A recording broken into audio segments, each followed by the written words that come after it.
This video sponsor, Lost in Cult, best known for their high-end premium deep dive books on games like Outer Wilds, Valhalla, Animal Well, and Alan Wake, have just launched the Citizen Sleeper 2 Design Works collection. Go behind the scenes and celebrate this classic with one of Lost in Cult's signature artisanal book collections. Get 5% off your order when you use offer code SkillUpCS2 at checkout. Click the link below to check it out or stick around to the end of the video to learn more. Gamers. They called it Concord 2 and it was admittedly a funny dunk, but I like to think that most of us looked at Highguard and thought, okay, that's not very good, but hopefully some people enjoy it, and hopefully the studio finds a way to improve it. Hopefully the people making this game get to keep their jobs for at least a little longer than the Concord developers did. And unfortunately, it looks like Highguard ended up in the exact same place that Concord did on almost the exact same timeline. Because on Thursday, word began spilling out across social media that developer Wildlight had laid off most of their staff, and it's not like you can keep a game like Highguard going for very long without staff. It all started with a LinkedIn post from one Alex Greiner who said, quote, "Unfortunately, along with most of the team at Wildlight, I was laid off today. This one really stings as there was a lot of unreleased content I was really looking forward to that I and others designed for Highguard," end quote. His post indicated two things. Number one, most of the staff at Wildlight were gone, allegedly. And number two, there are no plans to keep the game going, since the way he talked about unreleased content definitely made it sound like that content was never going to see the light of day. This was followed by posts from a lot of now former Wildlight staff, many of them senior staff who were leading teams and functional areas. At the time of writing, we don't know the exact number of staff laid off, but it was clearly significant and it was clearly across all parts of the studio. Soon after this, Wildlight issued a statement on Twitter that read, quote, "Today we made an incredibly difficult decision to part ways with a number of our team members while keeping a core group of developers to continue innovating on and supporting the game. We're proud of the team, talent, and the product we've created together. We're also grateful for players who gave the game a shot and those who continue to be part of our community," end quote. So on spec, this sounds like Wildlight does have plans to keep the game going, but it's honestly very hard to believe that. With this reported mass exodus of talent, and with those departed staff hinting that the stuff they worked on will never be released, it's difficult to take Wildlight's statement at face value. There's also just the simple, logical fact that this genre is incredibly competitive, and I'd argue oversaturated. And if you want to compete in this genre, you better have a really banging product on your hands. Highguard is nowhere near banging status, and to get it to that point would be a huge undertaking that would require a huge amount of work from a lot of people for a long time. So is it likely that this skeleton crew is going to be able to keep the game alive over the long term? Or is it more likely that those who remain are there to help pack things down? I'd guess the latter, but I certainly hope that I'm wrong. We have reached out to Wildlight for comment, but we haven't heard back at the time of writing. One thing I'm sure laid off staff are reflecting on are recent statements from management that the game has a long runway ahead of it, even if the player base is small. In an interview with Variety, studio CEO Dusty Welch said this, quote, "We're a small team. A 6-player match is not hard to find. What we're really hoping for is a core group of fans that love us, that will allow us to grow. What we're confident in is that we're not going anywhere. We as a team have a lot of experience in building franchises that have staying power," end quote. That was 2 weeks ago. It's like, man, why did you say that if that clearly wasn't true? You could just not say things, you know? You don't have to say things that aren't true just to fill the confidence void or something. I imagine a number of staff heard that and relaxed a little after being nervous seeing those low player counts at launch, and now those same staff are out on their ass after what appears to be absolutely no forewarning whatsoever. Zooming out, I think this is yet another example of those stories that have been told and retold countless times over the period that I've been covering games. The one about a live service game launching and then quickly crashing and burning. The thing is, right, the reasons for those failures are different every time, but one of the biggest and most consistent ones is the belief that you can hire a massive studio of veteran talent, work in secret for years, launch your game without any prior testing, and expect players to just instantly fall in love with it. That can happen, like, you know, Apex Legends, which many of these staff worked on, but they don't call it lightning in a bottle because it happens frequently. If you're going to launch a game like this, better to test it extensively, like Overwatch did back in the day, like Marvel Rivals did a few years ago, like Arc Raiders did recently, and like Deadlock is doing now. Player feedback is so crucial when building these sorts of experiences, and to skip that step entirely is basically playing Russian roulette with your launch. Having said all of that, an extensive testing period does not guarantee you a successful launch, which brings us to our next and related story. It looks like Riot are winding down 2XKO, their fighting game that was in development for the better part of a decade, and a game that went into 1.0 just 6 days before Highguard launched. According to a Riot Games spokesperson speaking to game developer, approximately 80 staff have been unceremoniously let go, a number that accounts for around half of the game's global development team. Riot Games released an official blog post following the news written by senior producer and Evo co-founder Tom Cannon, who wrote, quote, "As we expand from PC to console, we saw consistent trends in how players were engaging with 2XKO. The game has resonated with a passionate core audience, but overall momentum hasn't reached the level needed to support a team of this size long term. With a smaller, focused team, we're going to dig in and make key improvements to the game, including some of the things we've already heard you asking for. We're committed to supporting impacted Rioters through the transition, including helping them explore opportunities within Riot where possible, and providing a minimum of 6 months of notice, pay, and severance where it's not," end quote. The statement sounds rather similar to that put out by Wildlight, but the difference here is that 80 people still working on the game isn't nothing, and laid off staff weren't hinting that future content drops wouldn't happen. Still, this is a pretty disappointing move from Riot. One impacted employee, Patrick Miller, took to Blue Sky to say, quote, "10 years on 2XKO, 12 at Riot, and I got laid off with 30 minutes notice," end quote. Other staff came out with similar stories of shock and disappointment after having spent so many years with the company, only to suddenly be dumped out when the game doesn't hit its performance targets within the first few weeks of its official 1.0 launch. And if there's any company that has the resources to invest in a game and build it over the long term, it's Riot. Sure, 2XKO didn't get off to a strong start, but with this IP, this studio behind it, this much alignment to Riot's competitive focus, this feels like something that has a real shot, but only if Riot are willing to invest in the talent to make it so. I hope the remaining team members get the support they need to carry the game forward, and I guess we'll see where the game lands as time goes on. But man, an incredibly bleak week for live services, one that I'm sure we'll see again at some point in the future, since this industry really doesn't seem interested in learning any of the lessons of failed live services past. Switching gears now, and let's take a look at that Sony State of Play. It began with the reveal of Kena Scars of Cosmora, sequel to the delightful action game Kena Bridge of Spirits. Take a look.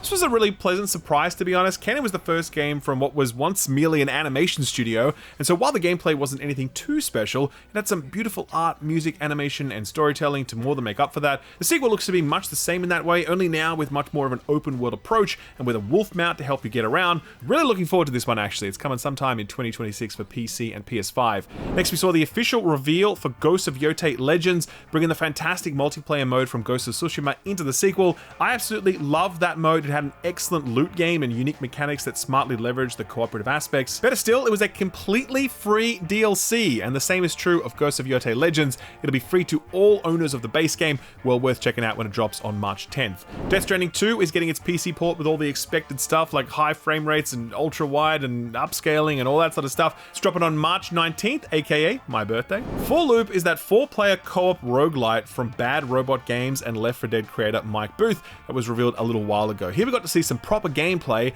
and it looks not great, to be honest. Like, the gameplay seems fine. They showed off this Rubik's Cube looking thing that looked nice, but man, the visuals are kind of ugly and drab and washed out and blurry, and the frame rate was bad. I'm not sure how this one's going to land, but playtests are happening sometime this year, so I guess we'll find out then. Then it was Capcom's turn, and they certainly had a bit to show off. Pragmata got a new trailer, as did Resident Evil Requiem, which is looking absolutely incredible. Cannot wait for this, and thankfully we won't have to wait too much longer as it's being released this month, February 27th. Let's go. My Legacy of Kain brethren will be pleased to learn that Legacy of Kain Defiance is getting a remaster that's dropping on March 3rd for all platforms, and later that month on March 31st we're getting the release of Legacy of Kain Ascendance, which is a 2D pixel art action platformer. Not exactly what I was hoping for in a new Legacy of Kain game, but hey, I'll take what I can get at this point and hope it leads to bigger things down the line. Dead or Alive 6 released back in 2019, but on June 25th, it'll be brought over to the PS5 in the form of Dead or Alive 6 Last Round, complete with all DLC characters and a photo mode, which I'm sure will be used to take cool pictures of the fighting and absolutely nothing else. This also came with a teaser trailer for a new Dead or Alive game that's currently in development for PS5. All we know is that it'll feature the iconic Dead or Alive staples of Ryo Hayabusa as a playable character, and of course, cleavage. Like, they really did make the cleavage the star of the show here, to the point where the actual thumbnail for this trailer is cleavage. Never change, Koei Tecmo. Moving on from Capcom, Control Resonant got an extended gameplay trailer, and it is looking unbelievable. I'm just so into this, and they've got this gravity rush thing going on where Dylan is able to like shift his orientation to make a nearby wall a new floor. God, this looks amazing. Alongside exploration, they also showed off some combat, and that's looking fantastic too. Hopefully it feels as good as it looks, because yeah, this kind of spectacle fighter combat can be challenging to get right. Really think we're in for something special here. Sadly, no release date yet other than sometime this year. Then we got a trailer for some co-op dark fantasy action thingy. Take a look.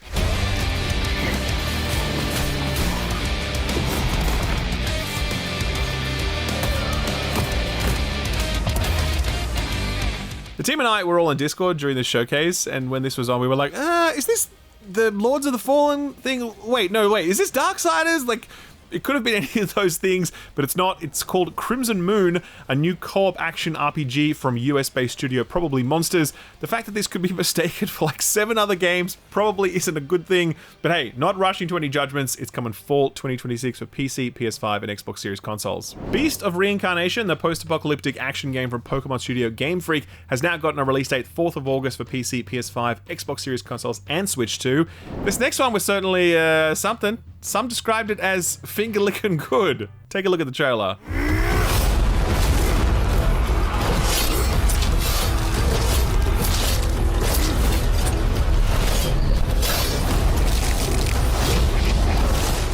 This is Project Windless, a new action game from Krafton based on the Korean fantasy series The Bird That Drinks the Tears, where you play as a giant, jacked chicken slaughtering fields of soldiers in a gritty fantasy world. Don't really know what to make of this. All I know is that KFC needs their marketing team on this thing ASAP. No date for this one just yet. Star Wars Galactic Racer got a slick new trailer, and I'm finding myself surprisingly hyped for this one. I really love the kind of grounded look they've got going here. This is coming sometime this year for PC, PS5, and Xbox Series consoles. IO Interactive's Bond game 007 First Light is looking great too. Its new trailer confirmed that existing release date of May 27th this year. Then it was Konami's turn, and man did they have quite the showing. They kicked things off with a reveal of Metal Gear Solid Master Collection Volume 2. Notably, this includes a version of Metal Gear Solid 4, which can now be played on something other than a PS3. Oh my god, I thought this day would never come. The package also contains Peace Walker, as well as the Game Boy entry Ghost Babel. All of this releases August 27th, 2026. I cannot wait. Then, after many, many long years, Konami revealed that we're finally getting a new Castlevania game. Roll the trailer.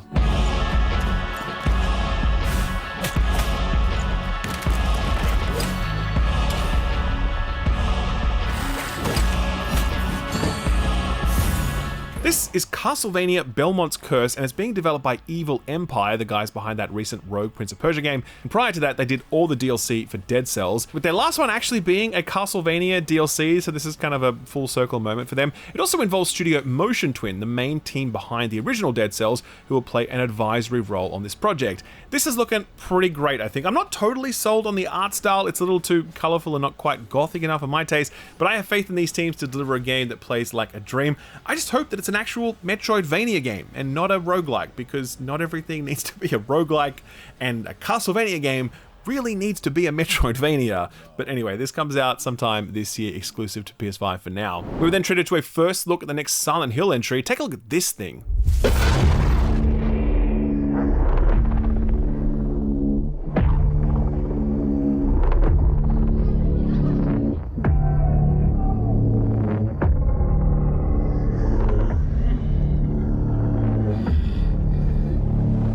This is Silent Hill Townfall, and yeah, it looks suitably somber and creepy. Key difference here is that this one's actually switching things up by going first person. This is from Screenburn and Annapurna Interactive, who've had a pretty great run in recent years. So let's see if they keep that streak going when Silent Hill Townfall releases sometime this year for PC and PS5. Hey, do you like Keanu Reeves beating up dudes while looking super cool? Well, you should watch The Matrix, but also play this.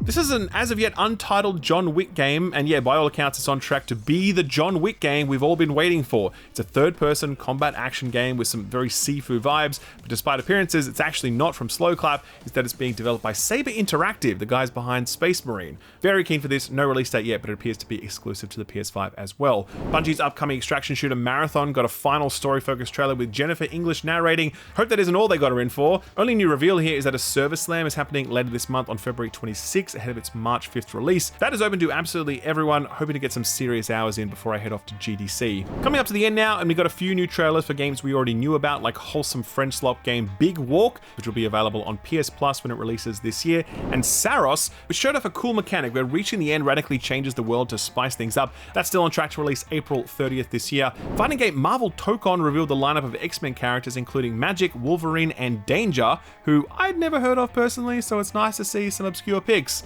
A logo reveal for a God of War trilogy remake was nice, but not too much of a surprise given that this leaked a long time ago. Much more of a surprise was confirmation that TC Carson would be reprising his role as the original Kratos, and honestly, his appearance at this show was the absolute highlight of the show. Just experience the sheer charisma of this man. Now look, we are happy and excited to finally confirm that the Greek trilogy remake is now in development. Yeah, man, I know. Sit down. What an absolute legend. Anyway, he finished up by revealing the one more thing. Please take a look. The legendary saga of gods and monsters, of tragedies and triumphs, of destruction and redemption begins here. This is God of War Sons of Sparta, which is a retro 2D action platformer where you play as Kratos before he became the God of War. Definitely not what people were expecting, but okay, I guess. What's nice about this is that it's actually available to play right now. So yeah, if you do like the look of this, hope you enjoy it. It's exclusive to PS5, and at least we've got a little something to tide us over until the God of War trilogy remake arrives, which I'm gonna guess is not for a very long time. And that concludes the Sony State of Play. Honestly, I thought it was okay. I always measure these showcases by how many newly revealed games here will I want to play on day one. And if I'm honest, the show felt a little short on that. Not in the sense that there weren't lots of great games, but just in the sense that we knew a lot of these were coming and we just kind of got another look at them here. Still, it's a reminder that the year ahead is actually pretty stacked with some fantastic games to look forward to, and at the end of the day, that is what really matters. But seriously though, TC Carson was the actual highlight. This guy needs to host all future Sony showcases. Hell, get him hosting everything. Sony showcases, the Game Awards. I want this man voicing the next Nintendo Direct. God, that would be amazing. Pivoting now to some hardware news, and if you've thought about building a new PC lately, you probably stopped thinking about it real quick once you saw the price of RAM. Thanks to AI hyperscaling that absolutely no one but tech CEOs asked for, the global shortage of memory and storage components has caused the price of those parts to skyrocket, and that's become a real problem for hardware manufacturers like Valve, Nintendo, and Sony. I'm sure Microsoft would also be deeply concerned about this if they were still planning on selling Xboxes, but lucky for them, they're off the hook in that regard. Anyway, Valve, Nintendo, and Sony have all recently come out with statements regarding how these hikes will or won't impact sales of their hardware in the future. Let's start with Valve, who made a post directly to Steam, beginning with the question on everyone's mind regarding the upcoming Steam Machine, Steam Frame, and Steam Controller. Quote, when will these be launching and how much will they cost? End quote. To which they responded, quote, when we announce these products in November, we plan on being able to share specific pricing and launch dates by now, but the memory and storage shortages you've likely heard about across the industry have rapidly increased since then. The limited availability and growing price of these critical components mean we must revisit our exact shipping schedule and pricing, especially around Steam Machine and Steam Frame. Our goal of shipping all three products in the first half of the year has not changed, but we have work to do to land on concrete pricing and launch dates that we can confidently announce, being mindful of how quickly the circumstances around both of these things can change. We will keep you updated as much as we can as we finalize these plans as soon as possible, end quote. So that sucks. Were it not for the AI overlords and their bullshit, we could be playing a Steam Machine right now, and it likely would have been a hell of a lot cheaper than what the actual price point will end up being. When Valve first announced this thing, we dared to dream of a competitive $500 price point to give consoles a run for their money, but that seems like a very, very distant dream indeed at this point, and I think we're realistically looking at something closer to the $800 mark if we're lucky, because Lord knows it could certainly be more expensive than that. Some smaller news to check out of the same Valve post was confirmation that some of the Steam Machine components are in fact upgradable. Quote, Steam Machine's SSD and memory are both accessible and upgradable, end quote. Maybe they'll just leave those slots empty so they can sell the unit for like $400 and then we need to spend the remaining $1,000 to source our own storage and RAM. Moving on to Nintendo now, their president and CEO Shuntaro Furukawa similarly expressed concerns about the component shortage in a recent financial call. Now this translation may not be 100% accurate, but the gist of it is that the company is, quote, quote, not going into details about individual components, but it is working to secure a stable supply of memory-related components through long-term discussions with our suppliers. While memory prices have not yet had a significant impact on the profitability of our hardware, it may put pressure on profitability if the price increases continue beyond our expectations, end quote. He will go on to later say, quote, while the current changes in the external environment are difficult to predict, we believe it's inappropriate to be overly influenced by short-term trends. The second and third years of Switch 2 will be extremely important, and if the hardware becomes more widely available, we will be able to use that as a base to significantly increase software sales. We will take these factors into account and will flexibly consider our options, end quote. So it sounds to me like Nintendo would be willing to cop some short-term losses to keep that install base growing. Lucky for us. Sony also had their earnings call recently, where Sony Group CFO Lin Tao had this to say, quote, as for securing a supply of memory, we are already in a position to secure the minimum quantity necessary to manage the year-end selling season of next fiscal year. Going forward, we intend to further negotiate with various suppliers to secure enough supply to meet the demand of our customers, end quote. When asked in the subsequent investor Q&A whether memory prices would impact console prices or the timeline for the next-gen PlayStation, Tao responded via an English translator saying, quote, due to cost increases, there will be some impact. It's in the latter part of the cycle, so that means that in terms of hardware sales, it's been expected all along that it will gradually decline or slow down.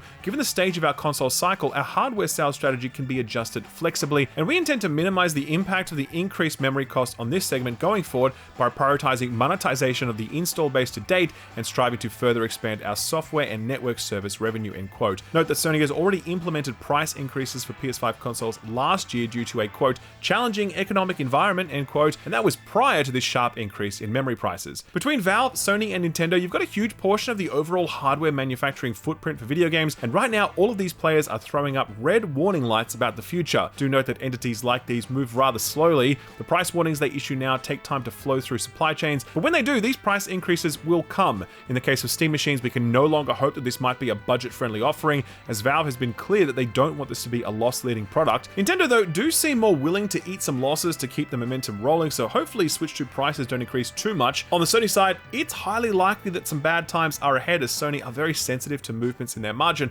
and will likely take whatever steps are necessary to keep profitability intact. No doubt emboldened by the fact that Xbox Series consoles simply aren't a realistic alternative at this point. I mean, you can't even buy them in a bunch of markets since resupplies seem to have completely stalled in some places, so if you were thinking about buying a PS5 anytime soon, probably best to do it now before that price jumps any further. A quick lightning round to finish off, and that same Sony earnings call revealed that they've sold through roughly 8 million PS5 consoles this quarter, down from 9.5 million during the previous period, but game sales are up. In the same period, they sold 97.2 million games across PS4 and PS5, setting a new record, with 76% of the software being sold through digital download, so no surprises that games retailers are continuing to shut their doors. They also reported an operating income of roughly $897 million US, up 19.2% compared to the year prior, setting a new record for the company. Meanwhile, EA has seen a dip in profit despite boosted revenue. According to their recent earnings report, net revenue was $1.9 billion last quarter, an increase from $1.8 billion in the same period in 2025. Net income, however, came out to just $88 million. Sounds like a lot, but when compared to last year's $293 million, it marks a sharp decrease of 69.9%.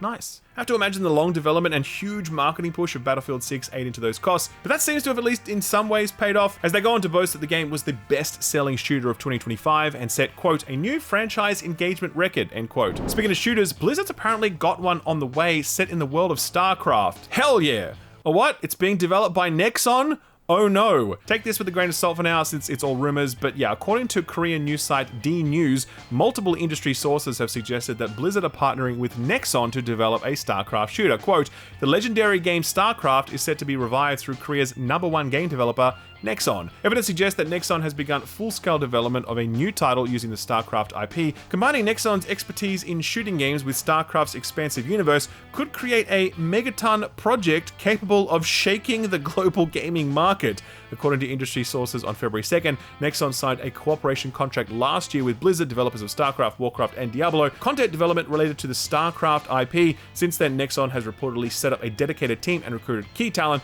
to prepare for this project, end quote. Do you remember that in April of last year, 4 Korean companies were reportedly pitching for the StarCraft license, including Nexon, NCSoft, Netmarble, and Krafton? So yeah, this actually does kind of track. Will we hear some official word about it at BlizzCon this year? Probably not, But honestly, I find it a little hard to get excited about a Nexon-made StarCraft shooter in the first place. Following in the footsteps of Microsoft and Google, Roblox has now debuted a generative AI world-building tool. It looks very similar to other tools like it, generating, quote, playable video worlds prompted from any text or image, end quote. The main difference is that Roblox has stated they're using data from the 13 billion hours of monthly player interactions that allow them to, quote, train intelligent NPCs that can reason and interact in 3D worlds, end quote. Anyway, they released a demo for it, and yep, that's just Expedition 33. That is Mayel, same animations, same environments, everything. We've actually reached out to Sandfall Interactive for comment, but we haven't heard anything back yet. God, I really hope these guys sue Roblox. That would be so sick. Please,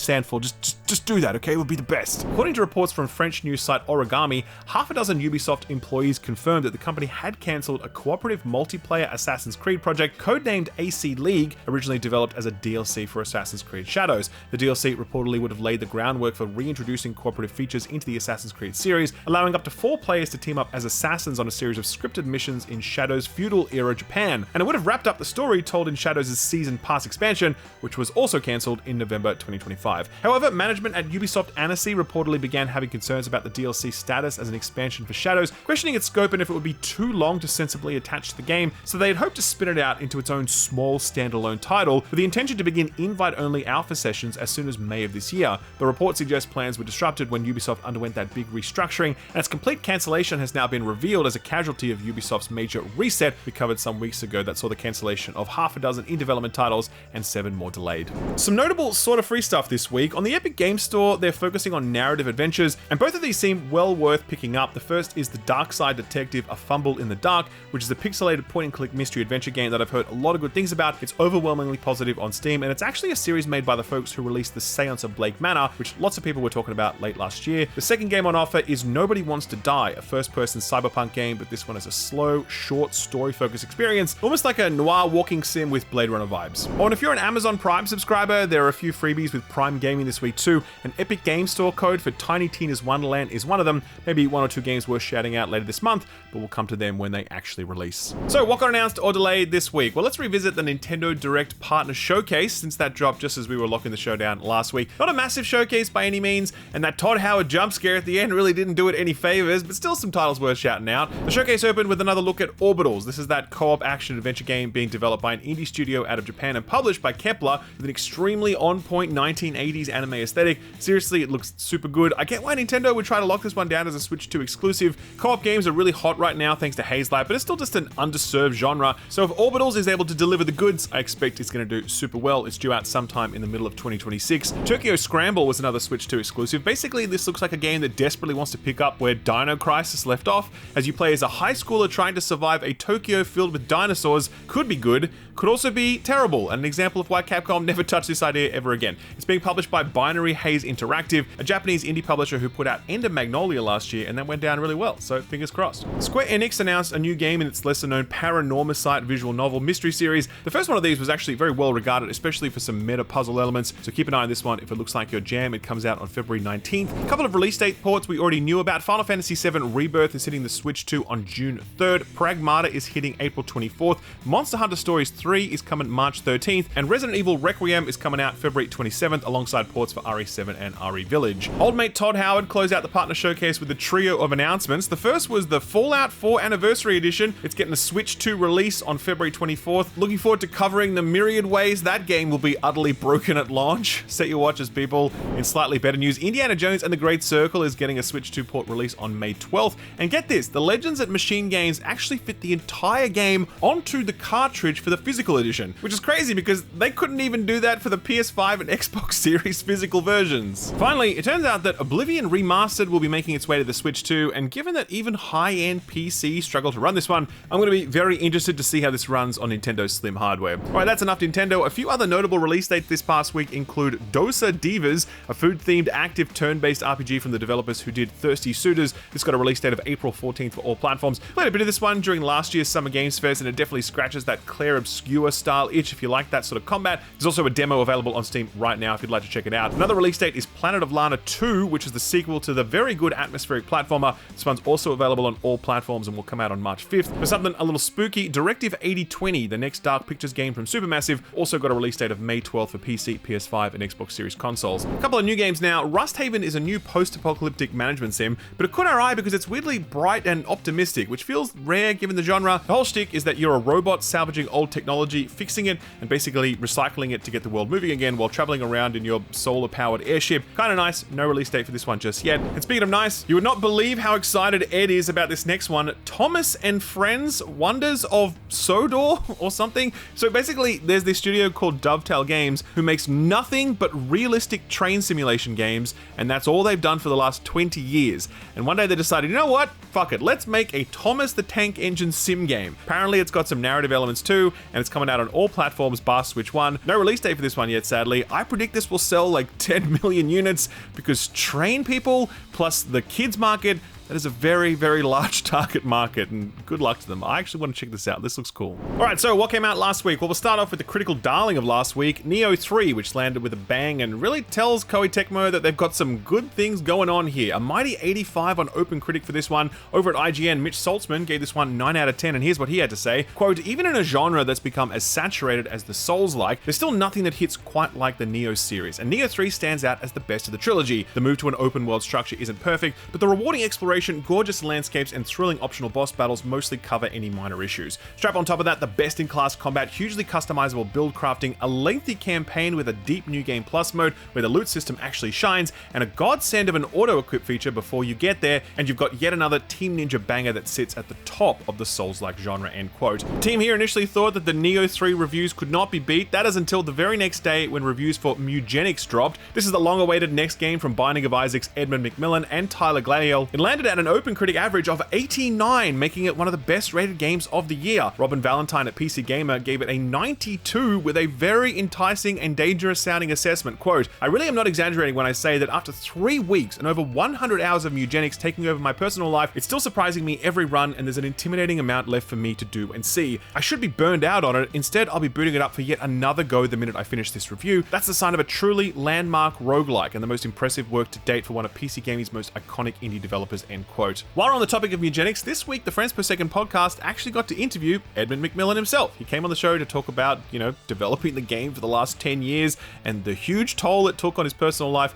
A really great chat from someone who's just willing to talk about it all and hold nothing back. It was really fascinating, to be honest. So check that out. It goes up over the weekend. I'll leave a link to the Frames Per Second podcast playlist in the description below. Checking in on our radar pick from last week, Relooted. This was the 2D heist action game. Not a ton of reviews for this one. Those who have picked it up seem to really like it. Here's Wallace Truesdale for the AV Club, who gave it 4 out of 5 stars, saying, quote, Relooted isn't just notable for its unflinching artistic statement. The heists are well-designed puzzles that smartly repurpose the tables and safes littered across their environments by increasingly adding new security elements and options of escape. A successful getaway really does feel like pulling off a meticulously planned scheme. This is helped by the fact that the heists aren't a Sunday stroll, end quote. Onto Yakuza 3, Kiwami 3, and Dark Ties now, the remake of the 2009 entry in the series that saw it jump from PS2 to PS3. This one's landed at a strong 75 on OpenCritic, though that is lower than your average Yakuza game, likely owing to some controversy surrounding the remake's casting choices, major story changes, and some visual uplift stuff. One of the lower outlying reviews was from GameSpot, who landed on a 6 out of 10, saying, quote, unnecessary story changes, questionable and problematic casting choices,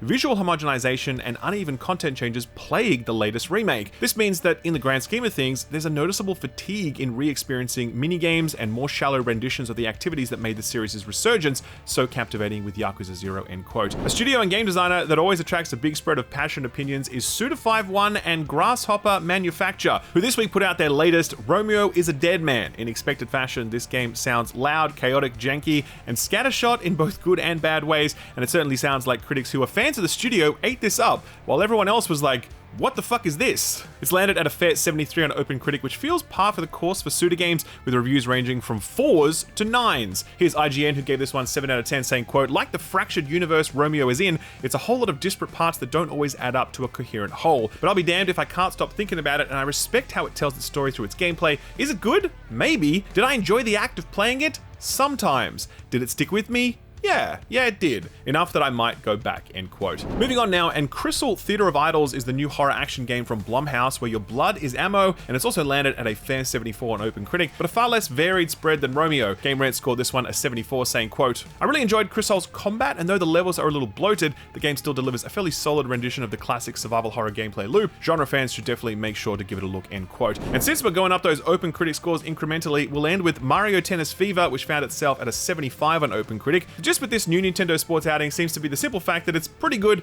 but it hasn't really moved the needle for what these games can be. Jeff Grubb over at Giant Bomb spent some time with this one. He landed at the opposite side of the net from most others, scoring it a 3 out of 5, saying, quote, Mario Tennis Fever has me worried for Nintendo sports games on Switch 2. It's not worse than any of the sports games on Switch 1, but it's also not any better. The trouble is that it commits almost all of the same sins. The mechanics are solid, but nothing outside of the core tennis gameplay is that much fun, end quote. Alright, so what's coming out this week? Well, in case you weren't planning on being completely consumed by Neo and Mugenics, there's some good stuff landing over the next few days, kicking off with High on Life 2 for PC, PS5, and Xbox Series consoles. This should be out by the time this video is live, and it's of course the sequel to the comedic first-person shooter featuring guns that talk way too much, or not enough, depending on how much you vibe with this specific brand of humor. Joining High on Life on Friday is a game that probably features far less talking Reanimal. This is the new horror adventure game from Tarsier Studios, the folks who originally created Little Nightmares 1 and 2 before leaving that behind for Bandai Namco to handle. Really like the look of this one, and I hope it goes places with the format that these folks have refined. It's out on PC, PS5, and Xbox Series consoles, as well as the Switch 2. Jumping over to next Tuesday, Avowed is finally entering its 1.0 release on PlayStation after being in Xbox Early Access for a year. I kid, but the multi-platform release is coinciding with an anniversary update, which adds a small handful of new things like a new game plus mode and 3 whole new races to try and entice you back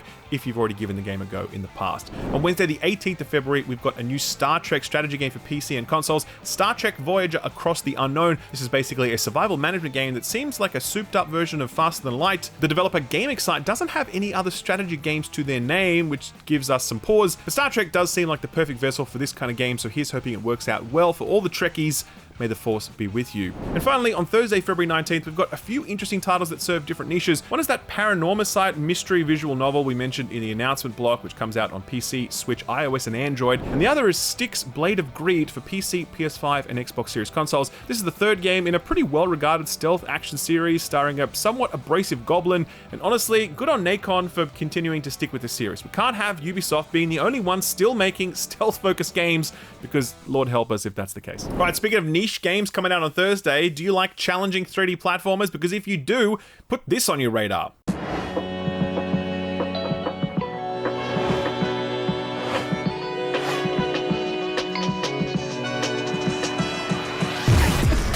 Let's do this.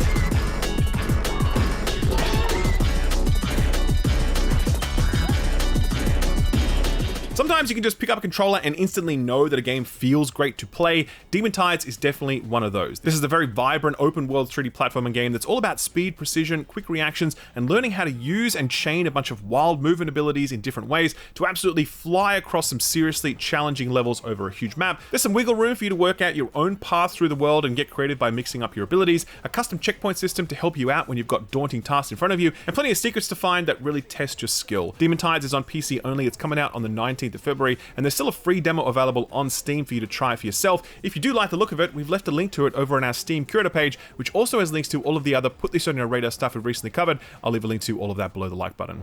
Our feel-good story for the week is actually a follow-up, sort of, to our feel-good story from last week, the one where I'm like, imagine being Laureate Testa, the composer of Expedition 33, and you're winning so many awards that people start handing you awards that you didn't even win. Well, you're not going to believe this, but the Sandfall Interactive team just won another award. Sort of, and it's a doozy. Turns out the entire staff of Sandfall are now, and I'm not making this up, French Knights. The French Ministry of Culture has bestowed an actual knighthood on every member of the development team. The actual title is a Knight under the French Order of Arts and Letters. The team were overjoyed at the news, announcing, quote, "This distinction honors us, and our deepest thanks go especially to our team who shaped this world and to the millions of players who brought it to life. We hope that our journey will inspire all those who wish to take the plunge and create their own work," end quote. Incidentally, they are not the only people to have been knighted for making a good video game. Frederick Reynolds made the original Alone in the Dark game back in the day, and he was later knighted for that. Fair enough, given he basically invented the survival horror genre as we know it today. Michael Ansel was knighted for his work on both Rayman and Beyond Good and Evil, and just in case you thought the French were only knighting their own, it turns out that both Eiji Aonuma of Zelda fame and Mr. Mario himself, Shigeru Miyamoto, are both French knights. Based on this list, I think one thing is clear: some serious gamers work at the French Cultural Ministry, and they have excellent taste in video games. Okay, ladies and gents, that is the end of an absolutely massive show. Honestly, wasn't expecting it to be this week, but the late-breaking Highguard news pushed the word count way over the top. Either way, I hope you had fun, and if you did, please do hit that like button, hit that subscribe button, ding that notification bell, since that's the best way to let us know that we're doing a good job, or even a decent job. We don't want to oversell ourselves. Also, do be sure to check out our website, thisweekinvideogames.com. Got a really great exclusive up there about game developers reacting to the reveal of that Google Genie thing. Spoiler alert, they don't like it at all. Also, a really great write-up from Maddie about Hytale, since that's now been out for a while, and she's a big fan of that game and has plenty to say about it. All that, plus daily news coverage, plus regular features and columns, plus a newsletter twice a week, and absolutely zero ads if you sign up over at thisweekinvideogames.com. Okay, that's it for now. Thanks again. I'm off. Have a great weekend, and we'll see you real soon. Bye-bye. If you truly love video games, then there's a good chance you'll love this video sponsor, Lost in Cold. They're the outfit that put out thoughtful and beautifully designed book and music collections based on iconic games. Games like Outer Wilds, Animal Well, Valhalla, and more. Well, they're back at it with a beautifully designed collection dedicated to the wonderful Citizen Sleeper 2. Citizen Sleeper 2 design works written by John Rogers takes you deep inside the Starwood Belt. Through previously unseen character sketches, architectural diagrams, and in-depth interviews with Gareth Damian Martin, Guillaume Singerland, and Amos Roddy, Lost in Cold shines a light on the process of creating these unforgettable characters and places. The result is a fascinating and detailed look at Citizen Sleeper 2's improbable untold story, a comprehensive document of its journey from inspiration to conception, development, and release. As always with DesignWorks books, there's a very special deluxe edition available exclusively during its pre-order campaign running until the 31st of March. The deluxe edition of the Citizen Sleeper 2 DesignWorks offers fans the opportunity to own the Citizen Sleeper 2 DesignWorks book, along with a physical box version of Citizen Sleeper Spindlejack, Gareth Damian Martin's solo tabletop role-playing game set in the Citizen Sleeper universe. This comes complete with Citizen Sleeper 2 themed dice, exclusive intersection boards, and stickers to customize your Spindlejack box. All of this is housed within a beautiful custom box enhanced with a metallic finish and magnetic clasp. The anniversary bundle, limited to just 250 copies, is the ultimate celebration of Citizen Sleeper 2, featuring everything included in the deluxe edition. It also comes with a beautiful A2 print featuring the artwork of Guillaume Singerland, signed by Gareth Damian Martin. Last but not least, this release offers an original Citizen Sleeper 2 soundtrack vinyl. Tune into the atmospheric soundscapes of the Starwood Belt, composed by the brilliant Amos Roddy, pressed on heavyweight 12-inch vinyl, the 2LP gatefold sleeve with UV spot gloss and exterior and interior artwork by Guillaume Singerland. The record comes in solid yellow, limited to just 250 copies in the anniversary bundle and 250 standalone copies. Oh, by the way, if you're a fan of the first game, Lost in Cold are also reprinting their DesignWorks collection devoted to Citizen Sleeper 1, along with the accompanying tabletop game Cycles of the Eye. These reprints are super limited though, so do grab them quick if you want one. If you're watching after the Citizen Sleeper 2 campaign has closed on March 31st, or you just want to grab the book all by itself for its incredible content and art, the standard edition will remain available, but do be quick on that deluxe edition. Lost in Cold always produce truly incredible collections that are a must-have, so if this looks up your alley, then please show your support and help the channel in turn by using offer code SkillUpCS2 at www.lostandcold.co.uk, or just click the link in the description below. That'll get you 5% off this brand new Citizen Sleeper 2 collection, or anything else from their amazing store right now. Big thanks to Lost in Cold for sponsoring the video, and thank you for watching it.